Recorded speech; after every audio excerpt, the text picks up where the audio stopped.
ሂጂ አንቺ ሁለተኛ አይንሽ እንዳለሽ ድርሽ እንዳትይዝ ቤት በእናትህ እንደሱ አይደለም ዴቭ አንዴ ላስረዳ በእናትህ እንደሱ አይደለም እንዴ ምንድነው ብርክቲ ዴቭ አባረረኝ ምን አባረረኝ ምን አርጋሽው ያስቀመጥኩትን ብር ሰረቅሽ ብሎ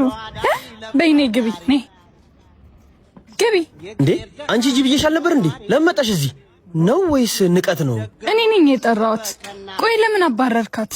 ከመቼ ጀምሮ ነው ስለማደርገው ነገር መጠየቅ የጀመርሽው ለነገሩ ልክ ነሽ የቤቱ አስተዳዳሪም አይደለሽ የፈለግሽው ማድረግ ትችያለሽ እንዴ ወንድሜ እንደዛ አትበል ዘመዳችን እኮ ናት የትሂድ እኔ ሌባ ዘመድ የለኝም ሌባ አይደለች ብርህን ይጋና ምን እና አንቺ ነሽ የሰረቅሽ ሰርቄ አይደለም ግን ገንዘብ ባገኘ ቁጥር መጠጣትና መስከር ሆኗል ስራ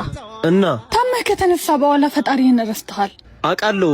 ግን ያው ሰው አይደለው የቆምክ ሲመስል ደግመህ እንዳትወድቅ ተጠንቀቅ ገንዘብ በአግባቡ ላልተጠቀመበት ሰው ባሪያው ነው የሚያደርግ ህመምህን ሽሮ እንደ መጻጉዕ ያቆመ ፈጣሪ ነው አራተኛው የአብይ ጾም ሳምንት መጻጉዕ ይባላል ጌታችን በቤተ ሳይዳ ህሙማንን የፈወሰበት ነው 38 ዓመት ያልጋ ቁራኛ የነበረውን መጻጉዕን አልጋህን ተሸክመህ ሂድ ያለበት እኛንም ካለንበት ያድነን ዘንድ በሙታን ሰማር ቅዱስ ሚካኤል አንድነት ገዳም የሚገኙ አባቶችን በማገዝ ጥሩ ስራን እንስራ ለማገዝ በኢትዮጵያ ንግድ ባንክ 1044 25 98 391 እንዲሁም በአቢሲኒያ 141 029 444